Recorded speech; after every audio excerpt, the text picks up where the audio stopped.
ഈശോ മിശിഹായിൽ ഏറ്റവും സ്നേഹം നിറഞ്ഞവരെ, ക്രൈസ്തവ ആധ്യാത്മികതയുടെ വസന്തമായ നോമ്പ് കാലത്തിൻ്റെ ദിനങ്ങളിലേക്ക് നാം പ്രവേശിച്ചിരിക്കുകയാണ്. മിശിഹാനുകരണത്തിൻ്റെ ഏറ്റവും തീക്ഷ്ണമായ പരിശീലന കാലമാണല്ലോ നോമ്പുകാലം. നോമ്പുകാലത്തിലെ ആദ്യ ചൊവ്വാ ദിനം നാം ധ്യാനവിഷയമാക്കുന്നത് വിശുദ്ധ മത്തായിയുടെ സുവിശേഷം 5-ാം അധ്യായം 38 മുതൽ 42 വരെയുള്ള വചനഭാഗങ്ങളാണ്. സുവിശേഷത്തിൻ്റെ ഹൃദയമെന്നറിയപ്പെടുന്ന കർത്താവിൻ്റെ ഗിരിപ്രഭാഷണത്തിലെ ഈ ഭാഗം ഈശോയുടെ ആന്തരികവും ശാരീരികവുമായ സഹനശക്തിയും പ്രതിരോധശേഷിയും അപമാനത്തിലും വേദനയിലും ക്ഷമിക്കുന്നതിനും വിട്ടുവീഴ്ച ചെയ്യാനുള്ള മനോഭാവവും അനുകരിക്കുവാൻ നമ്മെ പ്രചോദിപ്പിക്കുന്നവയാണ്.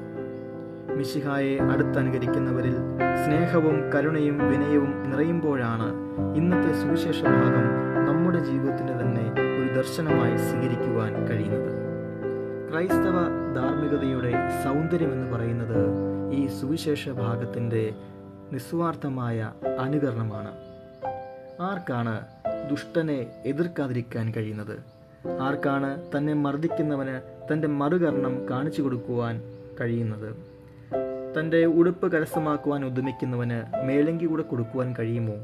എപ്പോഴും വായ്പ ചോദിക്കുന്നവന് വായ്പ കൊടുക്കുവാൻ കഴിയുമോ? ഈശോ ലോകത്തിന് പരിചയപ്പെടുത്തിയ ഈ പുതിയ ധാർമ്മിക തത്വം അവൻ തൻ്റെ കുരിശിൻ്റെ വഴിയിൽ അന്വർത്ഥമാക്കുന്നത് നമുക്ക് കാണുവാനായിട്ട് കഴിയും. അതായത് അവൻ പഠിപ്പിച്ചതെല്ലാം അവൻ്റെ ജീവിതത്തിൽ പൂർത്തീകരിക്കുവാൻ അവന് കഴിഞ്ഞു. അവൻ്റെ വാക്കും പ്രവൃത്തിയും എപ്പോഴും ഒരുപോലെയായിരുന്നു. ദുഷ്ടനെ എതിർക്കരുത് എന്ന് ഗിരിപ്രഭാഷണത്തിൽ പഠിപ്പിക്കുന്ന ഈശോ ഹെറോദേസിൻ്റെയും പീലാത്തോസിൻ്റെയും പ്രീശന്മാരെ ജനക്കൂട്ടത്തിൻ്റെയും മധ്യത്തിൽ പരിഹാസങ്ങൾക്കും കള്ള ആരോപണങ്ങൾക്കും അവഹേളനങ്ങൾക്കും മുമ്പിൽ ഒരു വാക്കുപോലും എതിർക്കാതെ, തന്നെ ന്യായീകരിക്കാതെ സഹിഷ്ണുതയോടെ നിൽക്കുന്നത് നമ്മൾ കണ്ടിട്ടുണ്ട്. മർദ്ദകർക്ക് അവൻ മറുകരണം മാത്രമല്ല, തൻ്റെ ശരീരം മുഴുവൻ വിട്ടു നൽകി.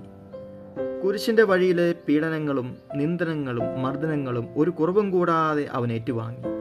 അവൻ്റെ വസ്ത്രങ്ങൾ പങ്കിട്ടെടുക്കുവാൻ പടയാളികളെ അനുവദിച്ച് കുരിശിൽ നഗ്നനായി അപമാനിക്കപ്പെടുവാൻ വിട്ടു നൽകുന്ന ഈശോ മിശിഹ തൻ്റെ മരണക്കെട്ടിലായ കുരിശിൽ പീഡനങ്ങളും വേദനകളും ഏറ്റുവാങ്ങി മരണത്തിൻ്റെ അവസാന നിമിഷങ്ങളിലൂടെ കടന്നു പോകുമ്പോഴും നല്ല കള്ളനോടൊപ്പം ഒരു എക്സ്ട്രാ മൈൽ സഞ്ചരിച്ച് അവനെ പറുദീസയിലേക്ക് ഉയർത്തുന്ന ഈശോ മിശിഹ തൻ്റെ ജീവിതം ബറാബാസിന് പണയം നൽകി സ്വയം പണയവസ്തുവായി മാറുന്ന ഈശോ മിശിഹ.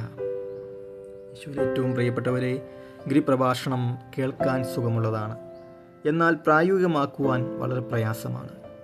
ഈശോ മിശിഹായുടെ വാക്കും പ്രവൃത്തിയും ഒന്നായി തീർന്നിരുന്നു. തിന്മയെ നന്മ കൊണ്ട് പ്രതികരിച്ച ഈശോ മിശിഹ ഈ നോമ്പ് കാലത്ത് അനുകരിക്കുവാൻ